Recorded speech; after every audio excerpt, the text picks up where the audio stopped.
What is inside human mind, you get mad. Because evil things and all the confusion is rotten. But that is what interpersonal communication is all about. Being able to read. You know, in our world, there are two ways of making meaning of the world around us. One is the intentional one, which is communication. What you do intentionally to draw a message, to send a message. So when you come here, at least the pictures on the wall are intentionally placed there for something. So that when you look at it, it draws your attention to something. But there are other means of sending message which is not intentional. We call it semiotics. For instance, the moment you come and you see the arrangement of this class, you definitely know it's either a class, a conference room. Just by the arrangement, you see what is happening here. Now, suppose you came here and there are pews, and there is a table dressed with white cloth, then with crucifix, with candles. Definitely, it will tell you something. Where will you be? Church. Church.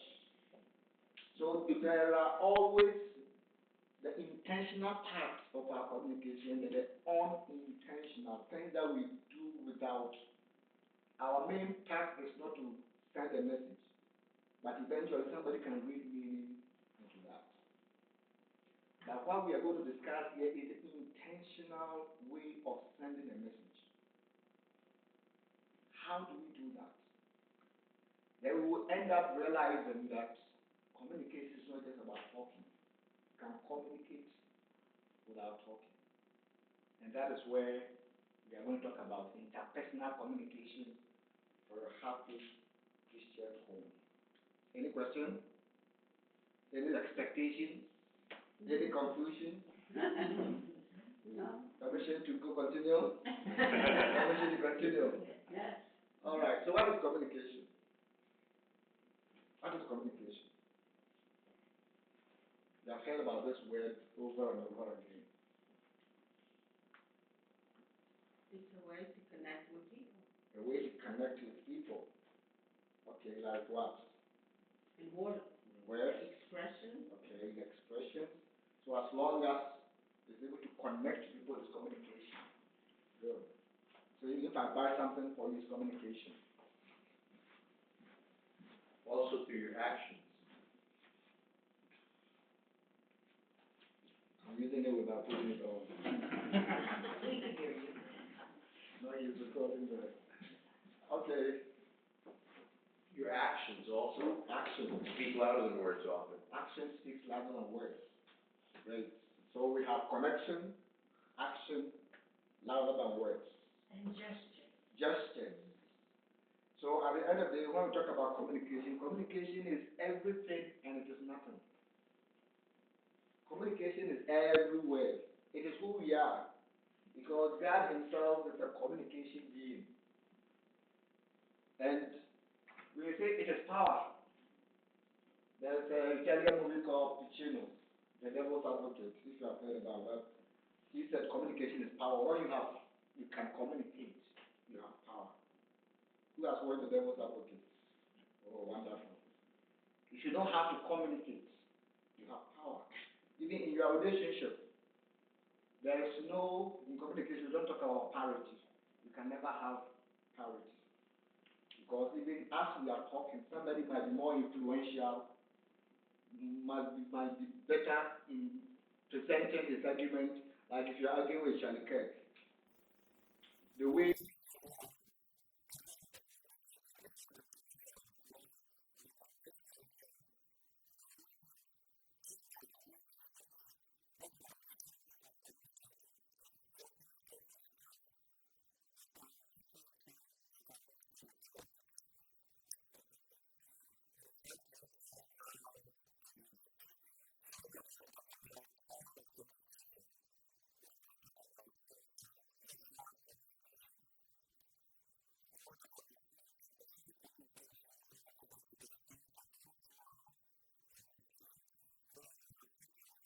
when you're relating with somebody, pay attention to the cultural factors around that person.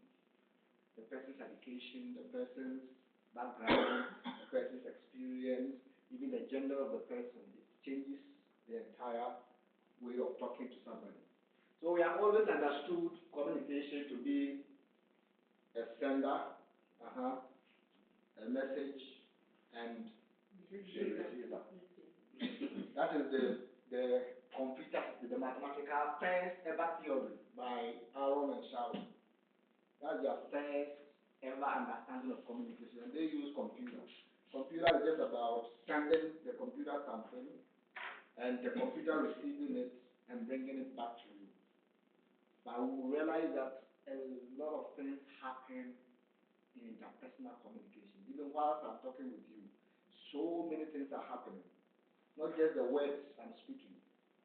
Somebody is even looking at me, thinking about the pasta he didn't finish eating or the pizza he'll be eating tomorrow. All these are part of our environment. And then when we come to the groups, managing a group too is another completely different way of communicating. Group management. And now we can also talk about mediated communication. In our interpersonal communications, we have also become used to using computer to mediate the communication. Like we studied last week about now the mobile phone has become the closest ways of communicating. So that you can even send a text message to somebody without talking to people. You can sit in your house the whole year and you will never see anybody. Whatever you need, other online, it will come to your doorstep and pick it up. So we have understood this to be the user, the issuer, the person delivering the message. So this is just going to give us the entire architecture happening whenever you are talking to your spouse, whenever you are talking to your child, whenever you are relating with anybody. So somebody is giving the message, so the issuer, the message, and the receiver. And the message will come in a certain code. Every message can come in different codes. Meaning will happen when the person receiving it is able to decode. I can tell you, I love you by words. I can also sing, I love you in songs. Song music is another code. I can tell you, I love you by buying something for you without saying anything. But the same word is, I love you. So it comes in so many codes. We're talking about gestures. We're talking about even space, management of space. The way you have sat tells me a lot of things about this group. A certain position is not just for nothing. It is also communication. Space management, time, all of them speak. That's why I said by the time you finish, you should be able to read people's minds. Yeah, so this is what we have come to. So in all cases, you must always pay attention to the code. How am I sending the message? Especially when you are talking to your wife or your spouse. Are you going to tell him the same thing through music? Like you're going to tell your wife you love him. How do you do that? How do you tell your wife you love her? Every day. You tell her Every day. and how do you respond? I tell them I love them too. Love him too. Yeah. You do things for them that you just do because you love them. You don't. It's nice to tell them that you love them, but they should probably. Obviously, this couple is in love, and they don't need to tell each other. They know that they love each other. But it's once again, it's your actions, little things that you do, even like little silly things like leaving a note for them before you leave in the morning, a little something that makes them smile for the day, or you bring them, bring them flowers, or you notice that when you were out with her, she was looking at a dress every time you walked back and forth on the bottom floor of the mall. So before you come home, you grab the dress and you keep it there, but you hide it, and then when you leave for work the next morning, when she opens the closet to get out the food to feed the kids, the dress is hanging there. So, And then they still divorce you and keep the kids from you. Three people in this room know that. so one of the biggest problems with married couples is not communication. It's about decoding the message. The person receiving it should be able to make meaning from you buying something for her, doing all the chores. So my friend told me, I heard this from Bishop Baron, but I didn't know that there was actually a book about that, which I'm going to look for it. That's when we talk about love language. There are so many ways couples express their love. But unfortunately, couples don't know how to decode the love language of my partner. The whole thing is about the decodification. So there are somebody will show I love you by saying it with the mouth every day. Honey, I love you. Honey, I miss you. And that is why the women love so much. Do everything. If you don't tell her you love her, you are in trouble. You have to say it by mouth. Somebody will show you how much he loves you by time. The time he spends with you. He will not be able to say it by words, but every day he wants to be with you. Every day. Presence. Somebody can do that by touching. Once in a while, he will touch you, he will hug you, he will shake you, he want to kiss you, but he will never use the mouth. That is not how he communicates. So it is up to the next person, the spouse, to be able to decode that the way my husband has always been spending time with me, that is his way of telling me that he loves me. Somebody can do that by gifts. He will buy you so many gifts. Anything he sees in the market, he buys for you. Whether you like it or not, he buys for you. That is how. So sometimes I hear that couples complaining, he doesn't love me, he doesn't care about me. Meanwhile, he buys things for you anytime he's outside. That is his codification way of telling you he loves you, but because you are expecting him to tell you, I love you by mouth. So many couples get divorced because of that. The inability to decode, to be able to make meaning of how not all men or not all women are born the same. Somebody ever told me that if you're a man, you must always be angry, make your face like that, so that people will fear you. Such a person was born in that environment.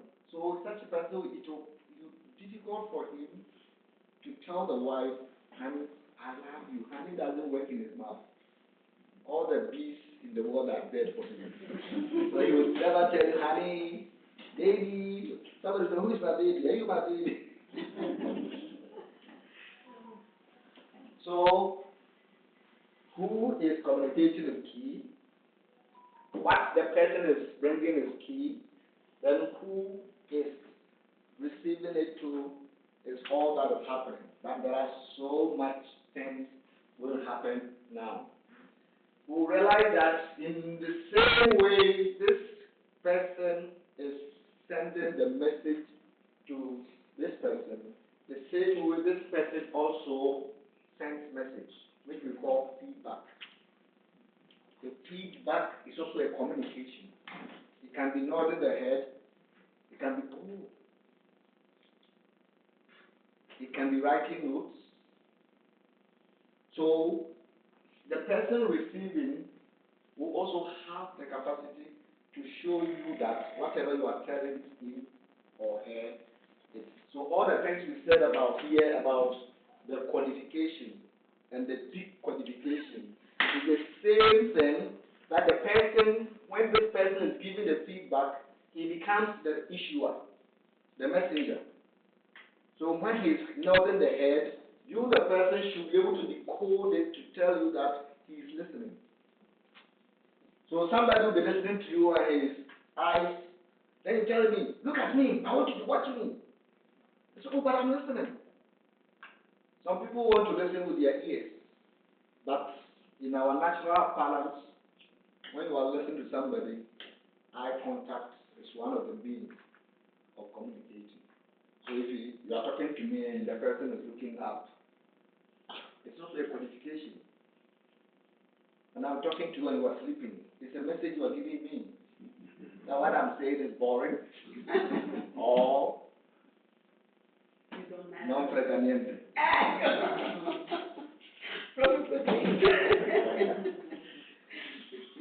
But not only this, another architecture we will see is that every message comes through a channel, the medium in which the message is going. So currently, the medium we are using to communicate. Who can guess? What channel are we using? Phone? In person. In person. So the medium is the air. It is the air around us that is sending the sound to all of you to hear.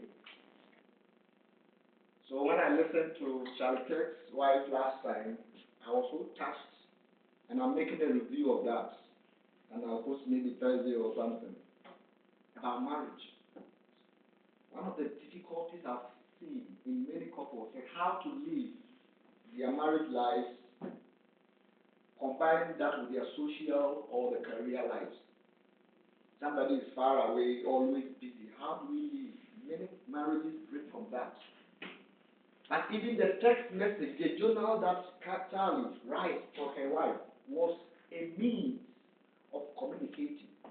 That means even if we are not in person, we should be able to still find ways of giving message to the other. Today we are so fortunate that the phone is just the fastest way of communicating. Today, how many people write letters anymore? Who write letters? You write. Oh, great. I don't remember the last time I wrote a letter to you. You want to say something? No, I don't know. Okay. So the channel is key. And it is through this channel that we get noise. Noise is anything that happens to distort the meaning of the message. We call it noise or rumors. I may say something to you and you understand it differently. So how come that you're able to tell your wife something for you didn't mean harm? But at the same time, the way she heard it, she got offended. But that was not your intention. How does it happen? Who has the magic? Based on what you're saying. The tone can be a noise.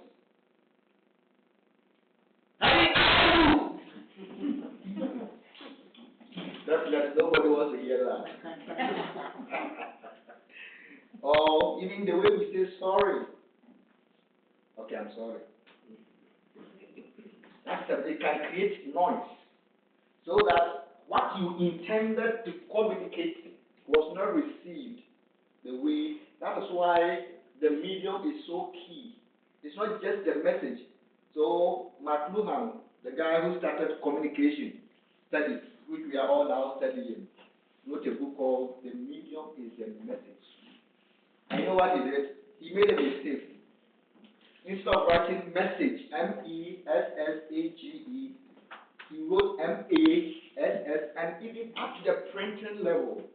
When they finished doing their first printing, and those days printing was all like today, you just go to the computer and make the changes. So they printed the whole thing and they realized that they had made a mistake. Instead of writing the medium is the message, M-E, they made the medium is the massage.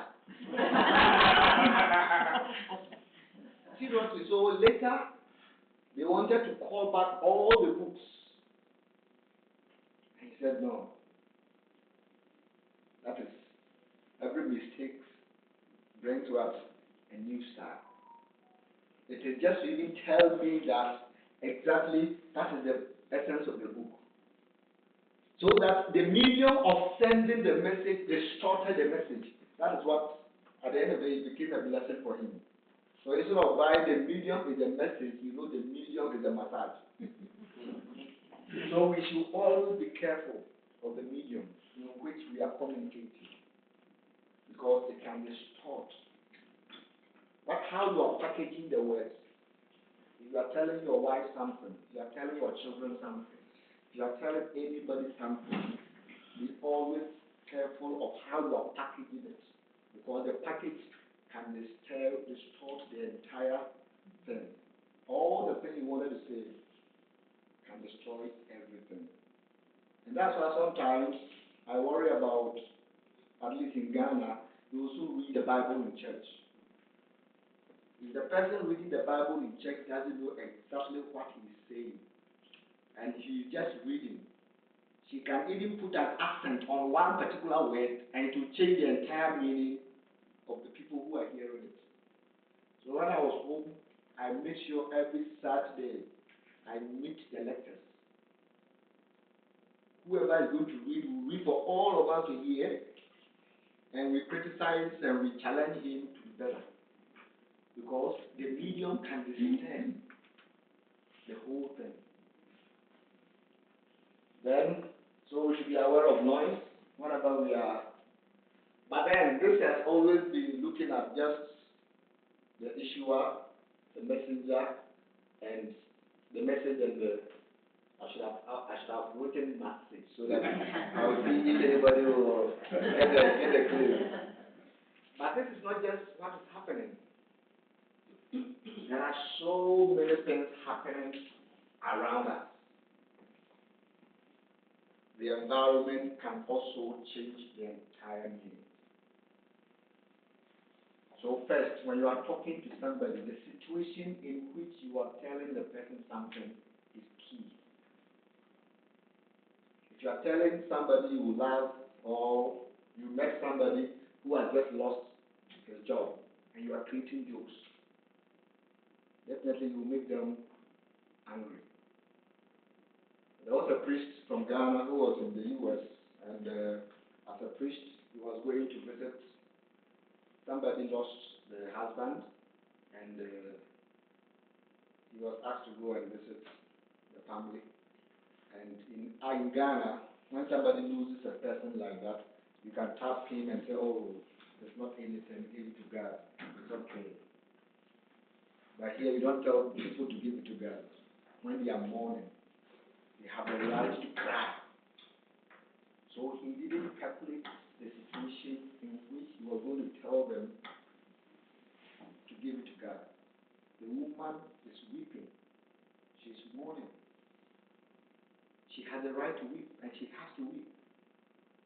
So he missed. We understand that when we talk about intercultural competence in communication, to be able to know the environment, read the environment before you say something. When you are too angry, and your husband is so angry, nothing will make sense in that moment. No matter how much I love you, you want to say, the environment can change everything you want to say. Then, the cultural setup is also another part of the entire architecture of intercultural, interpersonal communication, where the person comes from.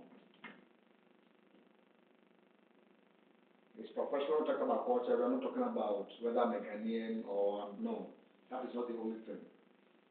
My religion, the people I've encountered, my experience in life, my profession, my career, my education, all of them forms your culture. So whenever you are talking to somebody, take interest in who the person is. What is his upbringing? What is his cultural background? His education level? How does he see things? Even his political side, you must be very careful. So a priest in Ghana, today social media, we see a lot of unnecessary things that priests do. The priest, now everybody wants to trend. So the priest, I should have put it here so that you read. The priest said that, me, I don't allow anything to bother me. When I finish mass, I just go to my room, get my bottle of beer, I tell myself cheers, and I drink and I sleep. What was the problem of this priest? People were bashing him. What problem did you think the priest went into? In his way of communicating the fact that he doesn't allow things to bother him. What is the problem with this priest? Seems like he doesn't care. Yes, that is all that he wanted to communicate. But it didn't land well. He faced a lot of criticism. In Ghana, to tell the church members that you drink is a big, they know, but he dare not tell them. We have been so influenced that when you tell people that a priest is drinking alcohol, oh, it's the biggest scandal you can do for Ghanaians. And it depends on the culture. There are some cultures, fine, it's normal, but there are some cultures you dare not ask them, make them see that you are drinking. So the problem of the priest is he didn't have intercultural competency, which we'll talk about later. He didn't realize the environment in which he was speaking. If he was talking to young people on casual grounds, it will make sense than standing on the pulpit while you are preaching. Because in the church, not all people can hear what you say. So that even when we are preaching, we must be very careful and try to understand the composition of the congregation so that we need to use words that will not. Last year I was in San Diego and during the intercessory prayer, the wedding prayers, I love America. And it was Thanksgiving Day. And during the prayers I said, so that America will be great again. What happened? The moment I said that, I wish I could take the word back. Fortunately for me, over there they were more of conservatives, they were Trump guys, so I didn't get any hit back. But if it were a place where the Democrats, I would have been in trouble. I would have been persecuted. But that was not my intention. My intention was just to say that so that America would be strong, great. But because it's a slogan or a political party, it could have changed the entire building prayers I was doing. Somebody would have been so disturbed, the whole mass, just because Father has said, make America. So Father too is a MAGA. Whether I'm a MAGA or not, I don't vote here. So it hasn't changed. Last 2 weeks we got the same thing. When we prayed for Charlie, we've got people who came to me to tell me why should we pray for. So such a person, what came to my mind was that from the time of the wedding prayers until the end, they were so distracted. Just because we prayed for Charlie. Probably I will know that there's another side of the political wing. There's something we should be aware that can we do? The message is the message. The message is the massage. Alright, so we are going to see. Oh boy. But they are not Italians, right? They say Italians talk with their hands. So we are going to see what happens when we are communicating. There are two processes that go on anytime you are communicating with somebody. So two processes. The first, the intercultural processes. So many things are happening just around us, just that you don't have the eyes to see. Even as I'm speaking, so many things are happening in your mind. So when you are talking with people, pay attention to these two processes. We will not complete everything. That's why you need 3 semesters to be able to get here. And the psychological processes. We will hint on some few things. Psychological processes, we will talk small about emotions, how to communicate emotions. Anger, fear, we'll see. When we get there, we'll see. Alright, so now let's see intercultural processes. Let's do this test. Which of them is right? Different perspectives. So which of them is right? Okay. That is the first cultural tip we must always pay attention to. We all have different perspectives. The way we are brought up, the ideologies we believe in, our religion, our faith, gives us different ways of seeing the same thing. We must always pay attention to that.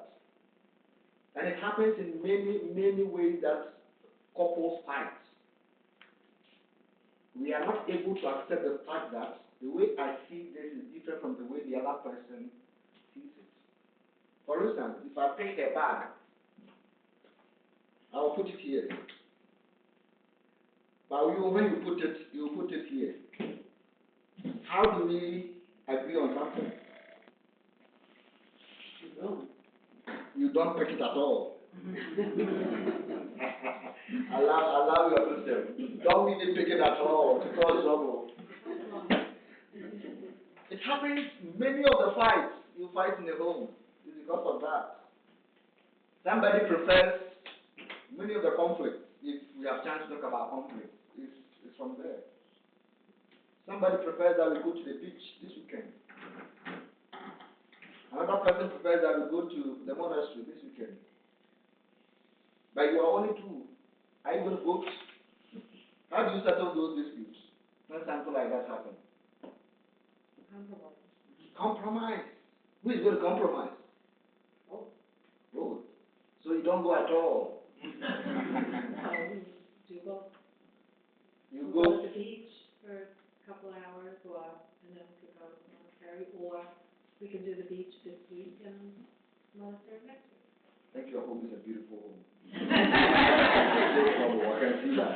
I'm a Libra. There's no trouble in the home. This is so beautiful. Always pay attention to that. Your wife can never be you. Your husband can never be you. Just by their upbringing, they understand things differently. That is the first cultural trait we should know. So perspective is so important. And that perspective is what influences our perceptions about people, stereotypes, all of that. The way you are, what you have heard about Africa will influence the way you relate with Africans. Until you have met an African face to face. In Italy, the director of Migrants in Rome shared that experience. There was an Italian woman who said she doesn't want Africans. They are thieves, they are this, they are that. Then he has Badante. He has an African woman who takes care of her, cooks for her, sends the children to school. How do you call it here? Nanny. Not only for the kids. Caretaker. Italians call it Badante. Yeah, in Italy, yeah. Caretaker. And the woman was so passionate talking about that. I don't like them. They are thieves. They are that. Then the priest said, but what about this woman who is cooking for you, cleaning everything, sending your kids? Oh, she's different. So the priest said, okay, why is she different? Is she different because she's working with you and you know you have come to see, hear better? That is what happens to all of us. That is right. So that we see people from far and we have already made our conclusion about that person. Sometimes, if we are adults, the way you even talk to your wife is influenced by your perception of who women are. Or women, they are like this. Or some men, they are like that. And it affects even the way we talk as couples, as family. So perspective is always key. And that's the first contract. So let's see who sees what. What do you see?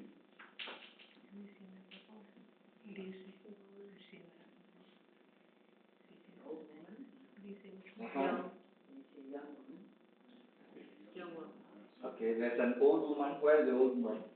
Come and trace it on us. Face is on the bottom, chin is on the bottom. Come and trace it for us to see. What do you see? Then we'll see if we all agree with you. So this is her chin here, and her mouth, and then her nose, and her eye, and Okay. then the patchouli on her head. That's the old woman. Yeah, the old one. Okay. The other one's here. This is the curly hair, Uh-huh. eyes, chin, ear.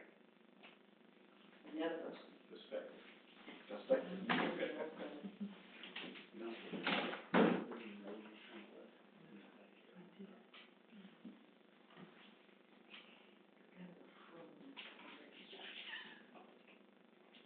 You said you saw a witch.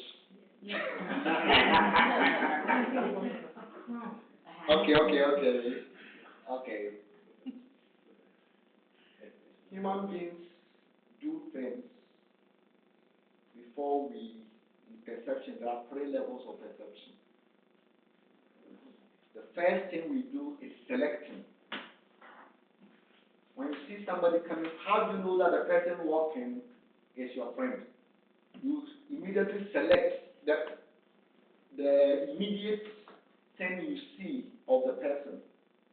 Then you categorize, group them to know that, for instance, you see somebody walking far away, you select another, oh, the person is a male, just by looking at the structure, he's a male, he's fair, he's an American. Then as you get closer, you categorize the things you have selected. Then you do what we call interpretation. So these are the three things that happen in perception. So the first thing you do was selecting certain characters, selecting certain things that there is something that immediately attracts your attention. Then you categorize it, and your interpretation is that that's an old woman. Somebody whose attention will just come right from here, categorize it, and interpret, oh, that's a young girl with how do you call it? Mink. Yeah. Covering the head, the shoulder. Oh, the shawl. That's what the old lady, the young lady has no shawl. So we have seen that even before we are able to know that this is Fr Joachim, you go through these three processes. Selecting, categorizing the things you see in me, and your interpretation is that, oh, that's Fr Joachim. These are all the cultural processes happening. It happens anytime you are talking with somebody, your spouse.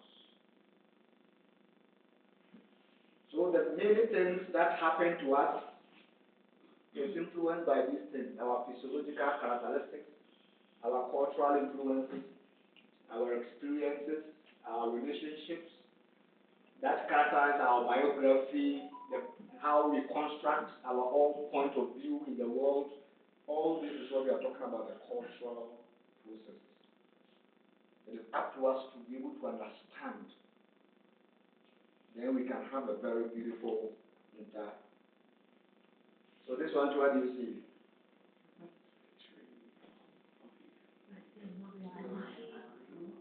What do you see? A human being. A monkey, okay, and a lion. Tree. And a tree. And a bird. And a bird. Yeah. Is there anything else in there that I don't see? Is that all you see? Couple dolphins at the bottom. That is fish for Really?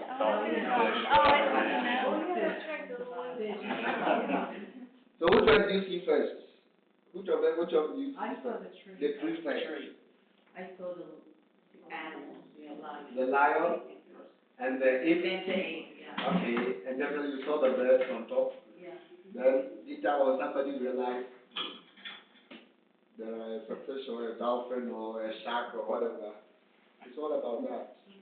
And it's influenced by our culture, our biological makeup, whether we are male or female. So all these things are happening. If you understand this, anger will not even be your issue. If you understand this, you will know that all of us are not the same. The way people choose to react to certain things will not be the same way you should react. So somebody making you, why can somebody, if you understand this, nobody can make you angry. One of the beautiful things I love in Ghana is to see two drivers parking their car on the street and start fighting. While they have caused so much traffic on the road.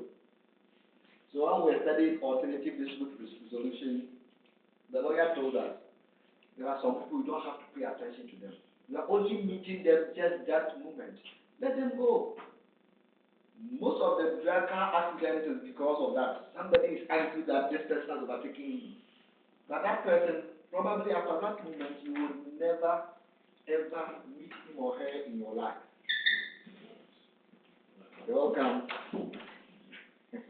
You will never ever meet him. So don't allow such a person to make you.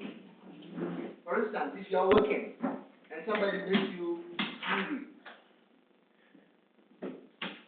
why should you bother about that? Because he doesn't buy food for you to eat. So So these things help us in so many things. How we even manage our emotions, our feelings, our anger, just by knowing that we are not the same. We'll just talk about two competencies. How we can be competent in interpersonal communication. The first competency is to understand the situation of our communication. And the situation has two competencies, to be effective and to be appropriate. Effective means that as we gather to discuss, at that particular moment, what we are supposed to finish, we must finish it. So the way you will talk to your wife in the bedroom should not be the same way you are talking to your wife in public or talking to your wife in the church. The situation should change. You must be able to know that, no, this is not the right time to say what I'm going to say. You must have the competence to be able to understand that. And the goal for which we are here, for instance, if you are talking, you are here for dinner. The goal for going out is to have dinner. It's not a time to be talking about that woman who was making noise and some couples even end up not having the dinner at all. The situation means that be able to complete. Why are we here? We are here to talk about interpersonal communication. So being a competent person, I shouldn't be standing here and we are discussing politics. That is not the reason why we are here. We are here to discuss interpersonal communication. This is the information program. This is not Charlie Kirk program. This is not a Kirk issue. It happens to priests. Sometimes we turn our homilies into so many things that are not supposed to happen. We must have the situation, the interpersonal, the competency of understanding the situation, and being appropriate. Pick topics that suit the situation in which you are in. So if couples meet, couples should be able to understand that here we are here to discuss this, we are here to do this. Let's know where to put which kind of communication. They can disturb everything. So if you are so angry with your husband, if you are so angry with your wife, you don't express it when you have met the entire family. That is not the best place to express your anger. In that case, when you are able to do that, it means you don't have intercultural competence to be able to know the situation is not the correct time. So I've seen a lot of things happen when we communicate. And don't forget, as initially we said, communication is intentional. Nothing should come out of your mouth when you don't know what you're saying. Nothing should just come out of your mouth just because that you are so assertive. Me, I speak the truth. Even when you are speaking the truth, you must be charitable with your truth. Some truth hurts. So it's not all truth that you say. And if you want to talk about truth, for me as a communication student, there is no truth. Truth is one person, Jesus Christ. All the others are facts. And today that is the biggest challenge where politics has polarized us. Oh, who is saying the truth? Is it Trump? Or the left wing, or the right wing, or the top wing, or the brown wing? Everybody has his own truth. So a journalist doesn't look for truth. No. Sometimes we worry about that. Journalism is not about the truth. Journalism is about news.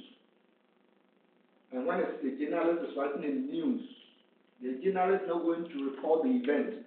Oh, we had a faith formation program, and Fr Joachim was talking to about 30 people, and that is not who a good journalist is. You know what the journalist will do? The journalist will talk about somebody's shoe. That is news. That's how we make news. Oh, we're having, and somebody brought a brown shoe. That brown shoe is the news for the journalist. So sometimes you don't understand journalism, you get angry with the news and they are saying so many things. That is how we do our work. So that's the first competence, being effective and being appropriate. The second competence is what we call the frames. And this is where I'm going to spend some time understanding the frames. Frame means that, as for now, we know that all of us are different because of our cultural makeup. So when I'm talking to you, or when you are talking to me, both of us should understand that we are being influenced by who we are, where we come from, our education, our sex, our biological makeup. So we understand there's so many levels we manage this competence to be able to enter into the life of the person, and the person enters into you, so that communication is not just about talking, it's about feeling. It's about feeling what is happening. And so much that if somebody is telling you something, don't listen to the words alone. Listen to the emotions behind the talking. You get the point? So somebody will tell you something, and you are only paying attention to the words. You always miss it. Because words are created. Sometimes we don't even have the correct words to express how we feel. So when your son or your child is telling you something and you only look at the words, you miss it. The child is going through something, but he or she doesn't have the correct words to be able to tell you exactly what he's feeling. So you should be able to pay attention to the emotions behind the statements, the feeling behind the expression of the words. It's very key.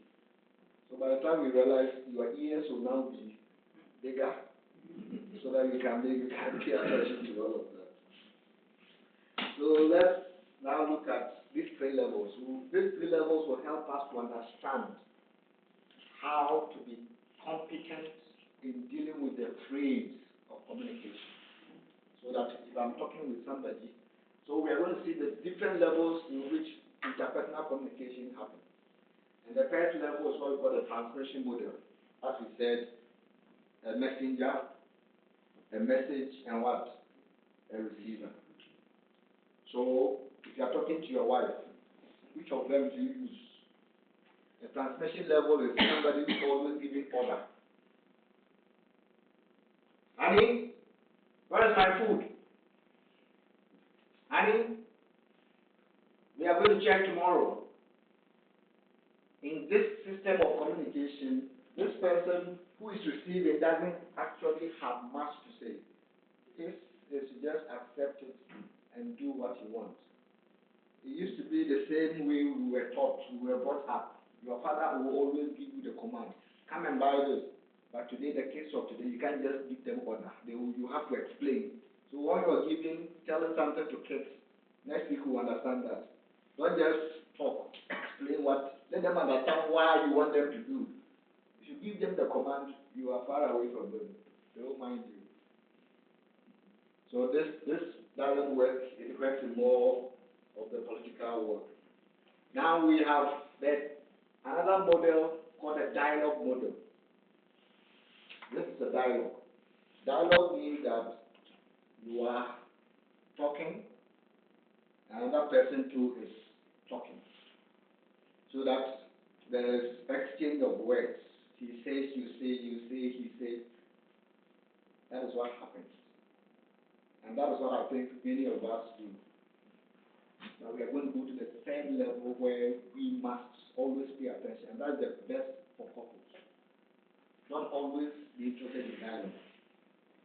Because as long as we remain in dialogue level, somebody will win and the other person will not win.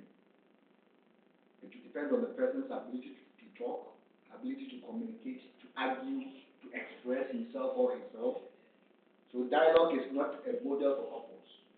Don't dialogue in marriage. We are going to the third one, which is called consensus. Couples will always seek consensus. Consensus means that here we have somebody talking, we have somebody receiving the communication, decoding, this same person is giving feedback like us in the dialogue. All of these, both of them are co-creating the meaning. You speak, I speak, you share, I share, you talk, I talk, we argue. I don't know much about here, but Italians are very good. Should I say it? Go ahead. When Italians are talking, nobody completes a full sentence. By the time the person finishes making the sentence, the other person has already started his own. And Italians are good, are able to understand. Sometimes when they are talking, when you are talking to Italians, be careful. You have to be their mind. They already, that's the Italian language. Italian language, you make up, you understand the construction even before the words. So if you see two Italians talking, nobody completes a full sentence. Like the boy said, Kofi is going to, then the other person, oh, Amma is going to, then the other person is, then that's how they communicate. I don't know if America, I'm not studying much about America. When it's because I am here.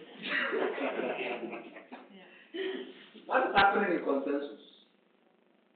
What is happening in consensus is that the person talking, let's say the messenger, the person giving the message, has so many traits around him or her.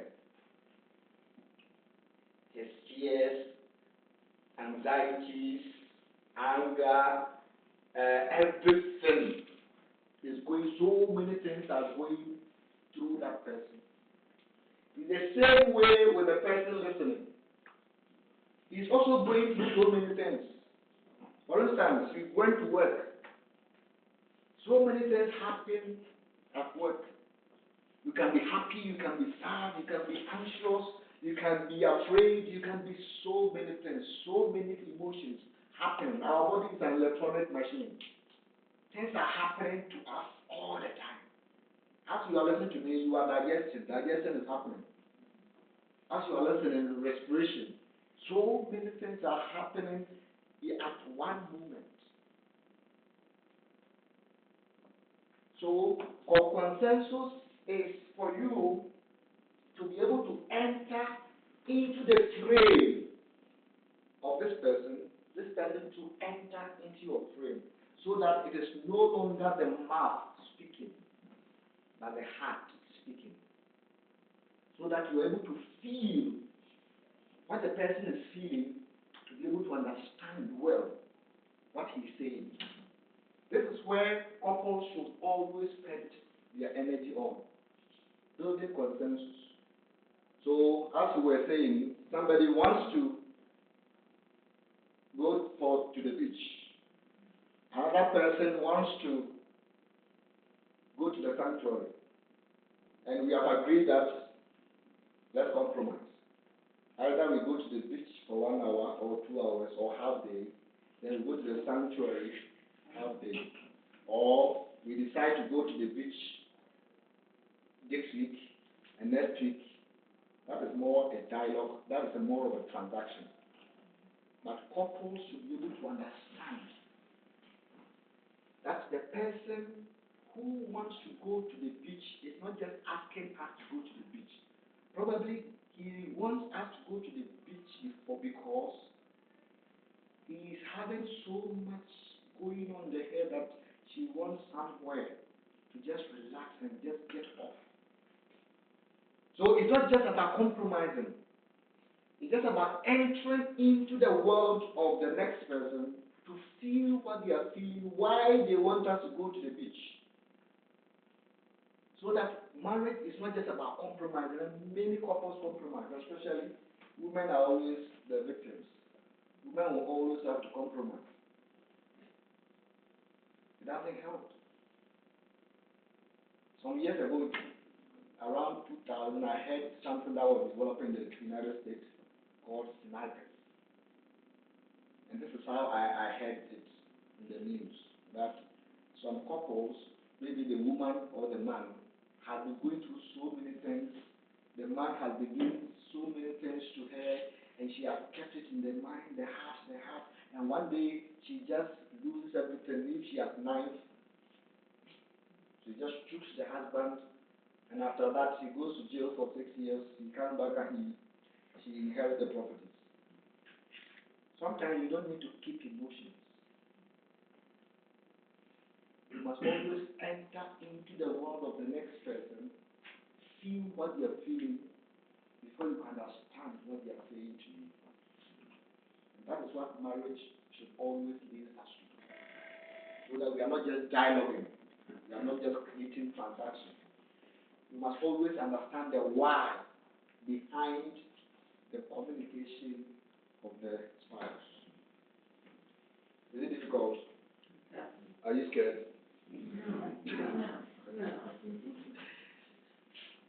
Okay. So we are going to just rush over here, and we understand the levels of communication, the verbal and the non-verbal. That's what we know about it. Today I'm on you. Italians talk with their mouth, their hands. So when you are speaking with Italian, don't just look at the mouth, look at the head.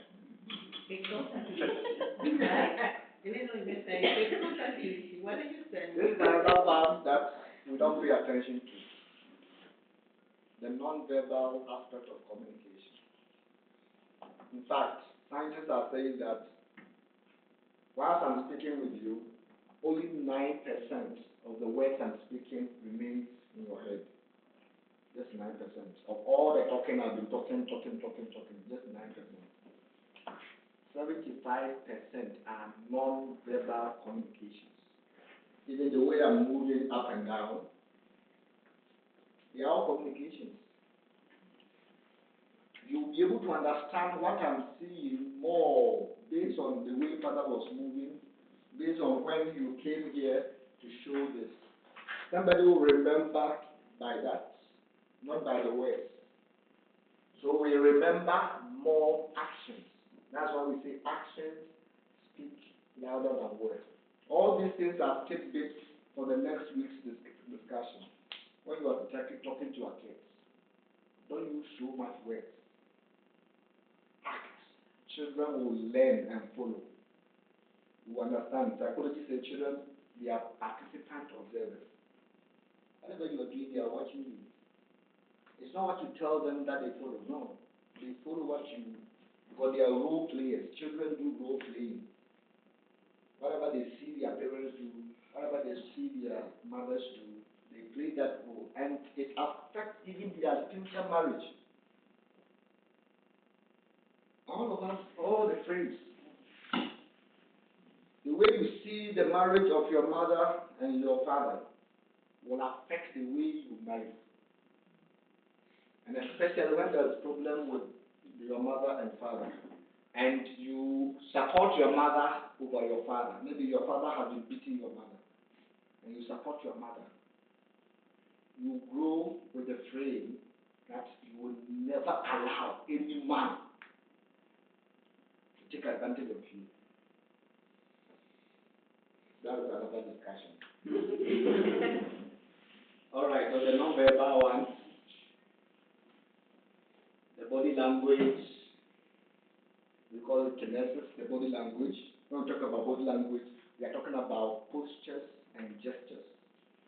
These are the two body language, the posture.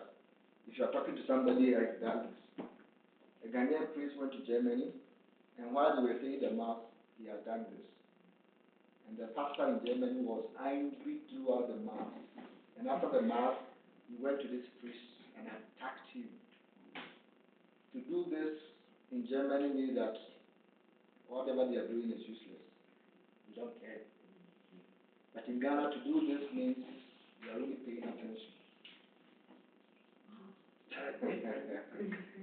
There are some cultures, when they are greeting you to do, I deleted all those things. So many things happen. And it depends, your competence will show you. Look at this one. That is greeting for somebody. In another culture, that's how they greet. But in my culture, when you do this, it means you're making fun of the next person. One of my biggest challenges when I went to Italy,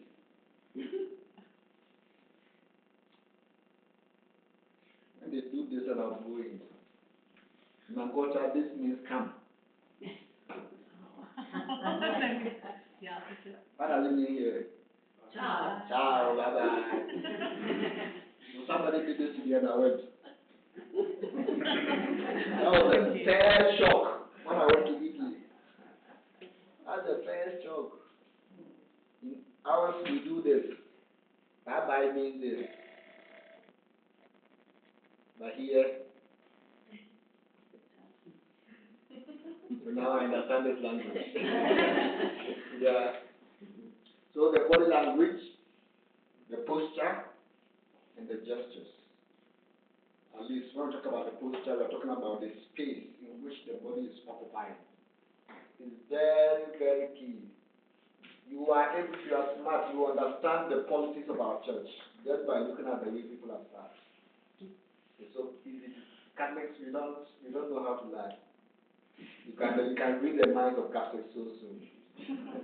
So sometimes when I enter the mass, the first thing I take a scan, and I know the political setup of the church. Then sometimes I change my own in my head.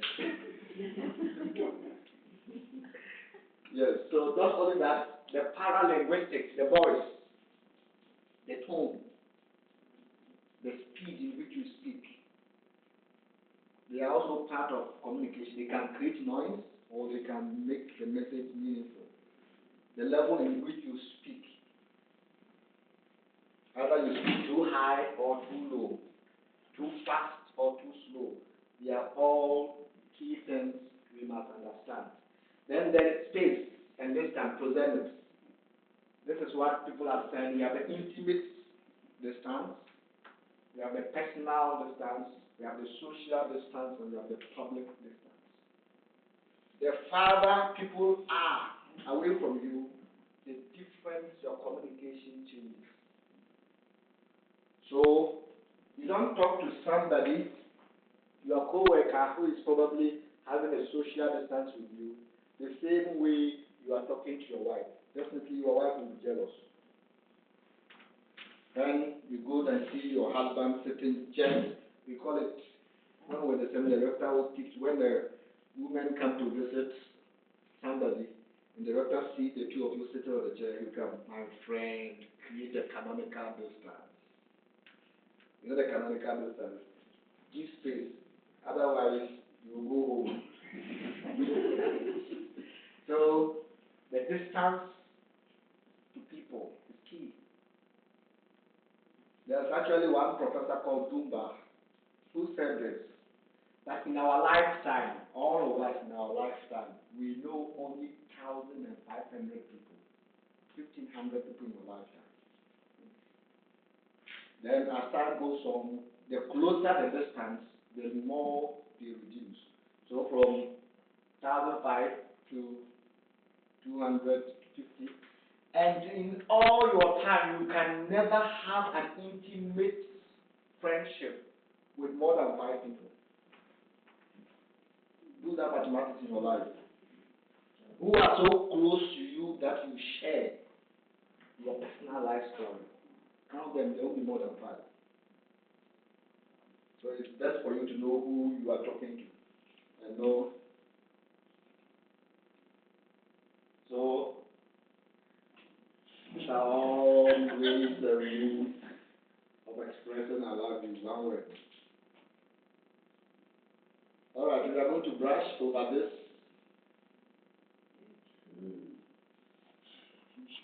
We are going to brush over this. Some of the psychological processes. I'll just give some short. Then you find time to read more about that. So as we said, it's the same structure with the message inside this. However, we are talking about the psychological process. It's not always about the emotions and all that. Pay attention to also the intention of the person telling you. What is the intention? Then the message, the receiving, the interpretation, the feedback. These are all the things happening in our minds. So many of all the things I'm saying, you are processing. Why you are processing is that you have to remember. All the psychological processes that go through our minds Our major goal is so that at the end of the day, tomorrow you can still remember what I said today. So whilst you are watching me, whilst you are watching and listening to me, you are doing this. You are getting the message. You are interpreting it, categorizing it, arranging them in such a way that you understand. Then your feedback. Now nobody is sleeping, so I know you are watching, you are listening. These are all processes that go through our minds. One of the things that we understand in psychology of communication is understanding conflict. So what is conflict? Disagreement. Disagreement. As long as two people have different perspectives on the same thing, there's conflict. It's a clash of goals between individuals or groups. And they are not necessarily bad. It depends on how we treat it. There are different types of conflict. I gave one of them, the simple conflict, where somebody wants A, another person wants B. You are knowing the type of conflict will help you to know how to manage that conflict. So we cannot go so much into it. We need 3 semesters to understand this. So the best thing is not just compromising. Compromising is one aspect, but compromising is not permanent. Who can compromise and compromise and compromise and compromise? Eventually, a time will come, you will no longer be able to compromise. And there will be war in the house.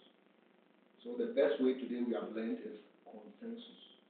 Always enter into the world of the person you are talking to. Know their feelings, know their why, know how, what is going through them, and sympathize with them. We call it empathy. To be able to enter into the world, the heart of the person speaking. The other one is problems. That's all the words are. Another, they are not the same. Problems and conflicts are not the same. So we say conflict is when there's a clash of goals or disagreement. Problem is when the solution I have in my head about something does not work at another time. That means there's a problem. So for instance, all that I know is I click in the battery, I put it on, that is what I know. Then another time I do everything I have to do, but I put it on and it doesn't come on. That means there's a problem. So how do we resolve problems? Who can tell me? Seek, explore other solutions.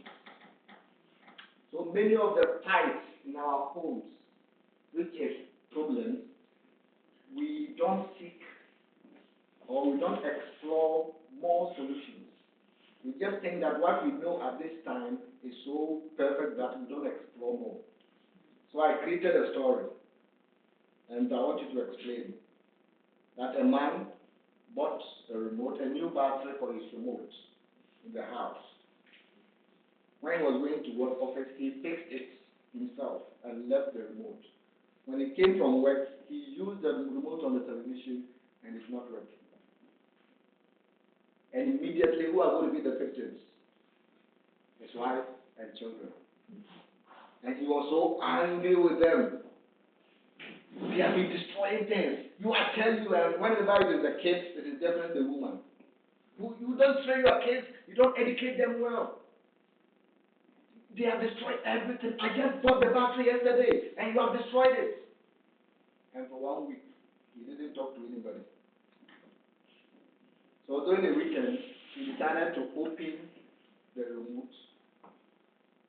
It was there he realized that he changed the battery when he was fixing them. He put the positive at the negative and the negative at the positive. Most of the problems we face in our families is like that. We don't explore further solutions. We just remain and fight over just one thing for years. Meanwhile, if we had explored further solutions, if we have sought help, if we have gone to people, experts, who can help us to see the other side. So my bishop always tells me, life is like paint. It's like a paint.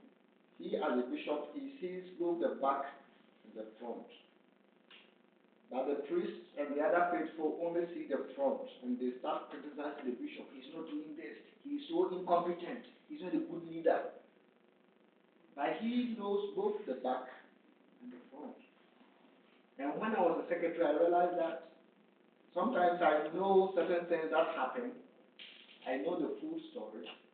But when we go for priest meeting, the same priest who is the cause of this problem will get up and talk as if he's so right. When it happens, I just watch my bishop and say, I will never be like you. Last Sunday, Trump made all of us laugh.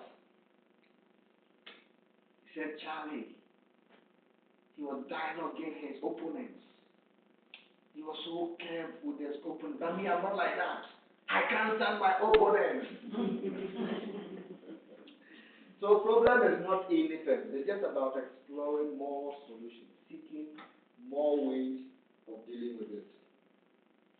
Then the other thing we all talk about is emotions. And there are so many, every emotion has a need. Whichever emotion you feel, there is a need. Let us address the need and not the emotion. So when somebody is angry, what is the need? What makes you angry? Angry means that the person needs something. It's a natural thing, we need for respect. So what actually makes all of us angry is expectation. Anger is like anger. I keep telling you, that's my way of explaining what anger is. It's like thirst. If you are thirsty, it tells you that your body needs water. If you are hungry, it tells you your body needs food. In the same way, when you are angry, it means you expected something and you didn't get it the way you wanted, or you didn't even get it at all. So if you want to control your anger, always manage your expectation. The higher your expectation about yourself, about your spouse, about your children, about the world, the more you become angry. And how to communicate the anger is being assertive. We will just say, brush something about that. Anger is always a secondary feeling. It's telling you that there's more. For instance, if I step on your foot, your anger is just to show that because I stepped on your foot, you are hurting. So to deal with your anger, focus on the head and not the feeling. If you don't focus on the head, the primary thing, the main reason that's making you angry. And God was the first person to ask that question. Why are you angry? When Cain was so jealous of his brother, why? Always ask yourself, why am I angry? If you're able to know why you are angry, you will be able to focus on the issue that is making you angry and not the feeling of anger. And definitely when you feel angry, physiologically you feel something. Somebody when he's angry, he or she starts sweating. Me, when I'm angry, I don't talk because I stammer. I can't make a complete word. I will so when you see me quiet, it means I'm angry. Yes. When I'm dealing with you and I don't know how to talk. I have difficulty. Somebody even wonder why I'm a priest and I'm still talking like this. When I was a kid, I was always at the corner. And I was so smallish. Now I'm a big stomach. It's not because of my skin.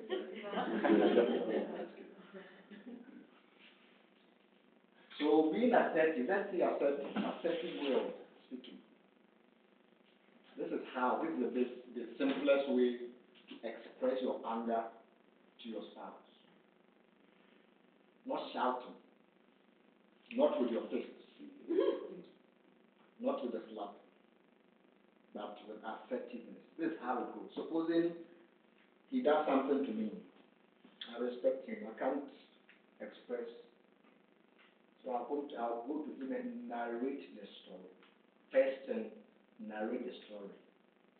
Yesterday we met at the entrance of the chapel, and I remember when you entered, I wanted to open the door for you, and it's like it hit your leg, and you insulted me. You told me I'm black. I'm narrating the story, the events. When you told me that, I felt insulted too. The underlying word is what? I felt. That is the difference in assertive communication. I felt disappointed. I felt angry. I felt insulted. Anybody who hears that, even if they don't say anything, just go. They will think about it and they won't sleep the rest of the day. And they're okay. You have been able to express your feeling. Don't go and tell him, man, yesterday I was so angry with you.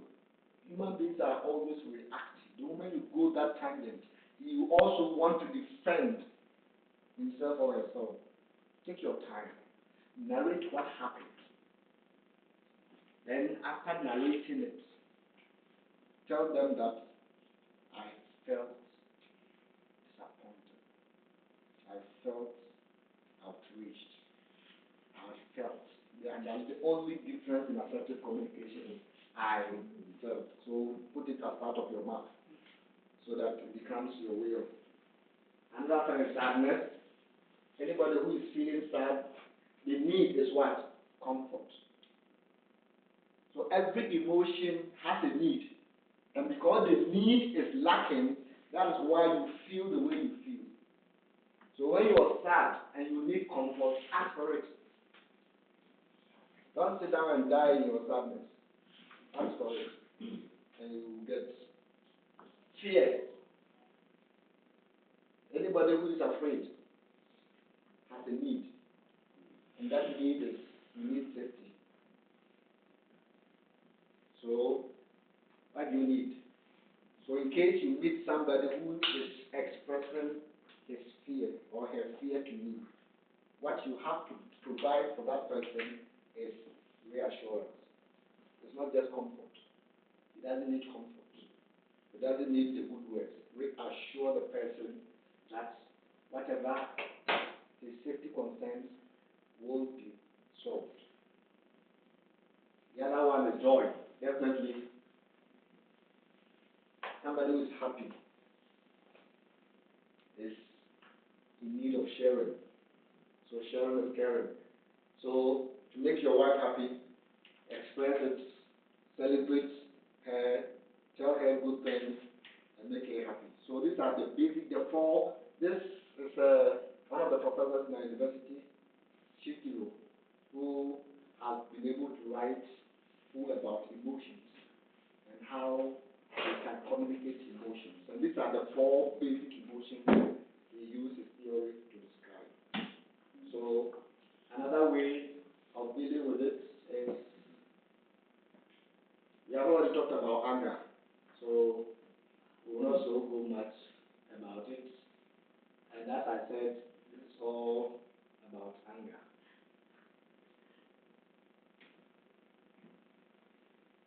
All right. Any question? There's a teacher, when he teaches. Any question?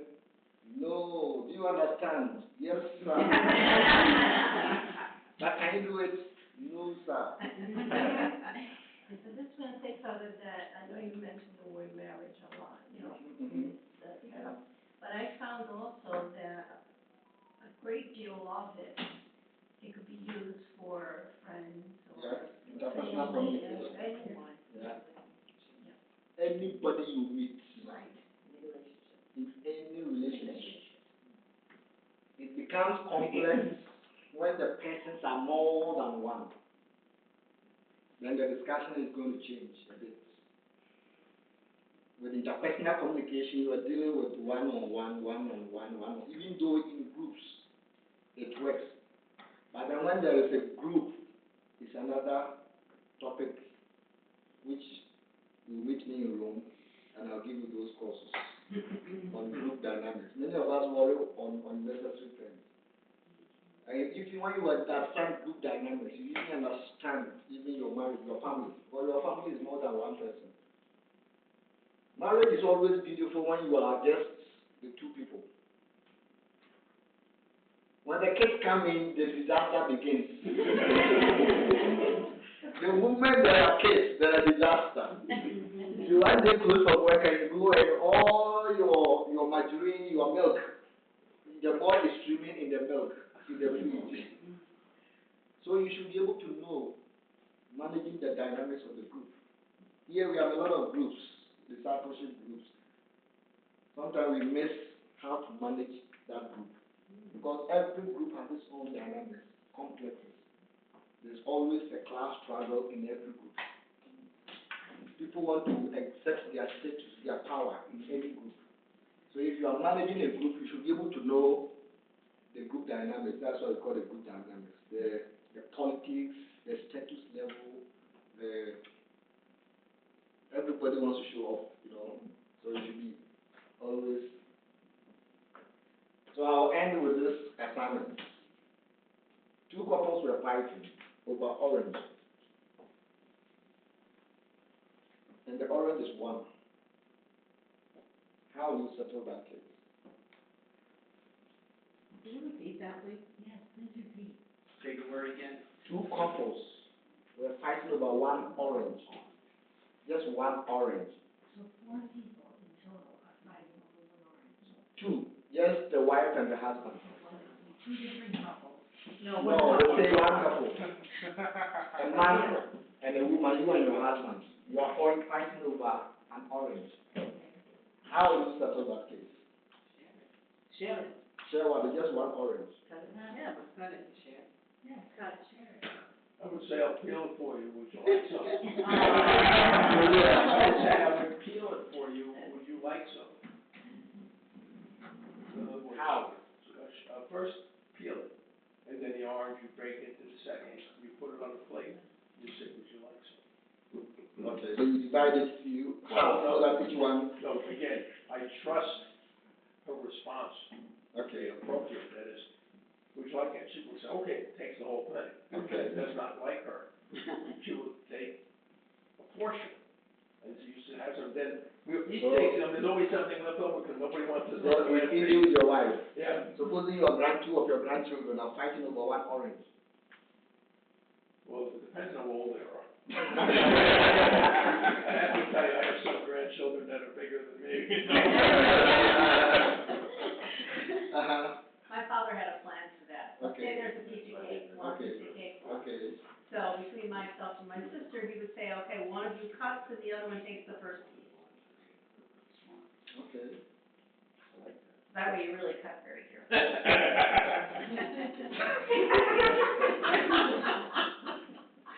I love that. We have this in our culture. When we're kids, the one who distributes is not the first to take. So normally when we eat, this is what we do in Ghana when we're kids. Meat is a precious thing. So we finish the food, and then like we are all eating together. One of us will share the meat, and each one will take a share. So the principle is the one who is sharing is not the first to pick.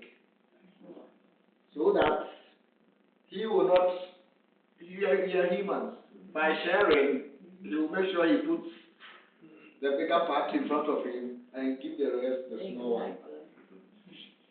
So do we all agree that we share the orange? The orange is just one. We should. You separate it, divide it into two, each one gets half. Yeah, seems logical. We all agree to that. Who has a different idea? Before I challenge you. Well, does it depend on like who's hungrier, who really needs the orange? How do you know that? You will definitely serve one person's interest and not the other. age, if there's children involved. You do what? Excuse me? You do what? If the Age would be a determining factor who gets the bigger or the first okay. most succulent piece. If there's little kids or somebody that's ill or something that would be benefit from them. The fat slob gets it fast, last. It's law. They This put is- just one orange and nobody gets the orange. Could be two people in one. So you will take the orange from all of them. Nobody This is gets what we have been doing with our problems in our marriages, and we never solve them. This is what we have been doing all these years, and it doesn't work. So whenever you are solving problems or conflict or anger, always look for interests. Each one of them have different interests in what they want to use the orange for. Probably one just needs the juice to drink, and the other needs just the fiber to do jam. So dividing it into two and giving each one half doesn't satisfy them. So whenever we are solving issues in our homes, we must always look for the interest of each of the partners, so that the one who needs the juice gets the juice in full quantity. The one who needs the fiber will get the fiber in full quantity. And that is why we want to do. So next week, we hope to see how we can manage our kids. Yeah. Now their kids are they are older than us.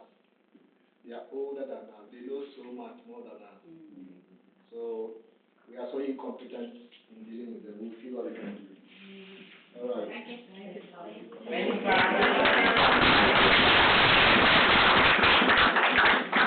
The Lord be with you. And with you. The Almighty God bless and bless your minds and bless our interactions, that we may always have a peaceful relationship. May He guide your night and refreshing you for tomorrow and protect you and all those around you. You are Father, Son, and the Holy Spirit. Amen. Have a good night. You thank you.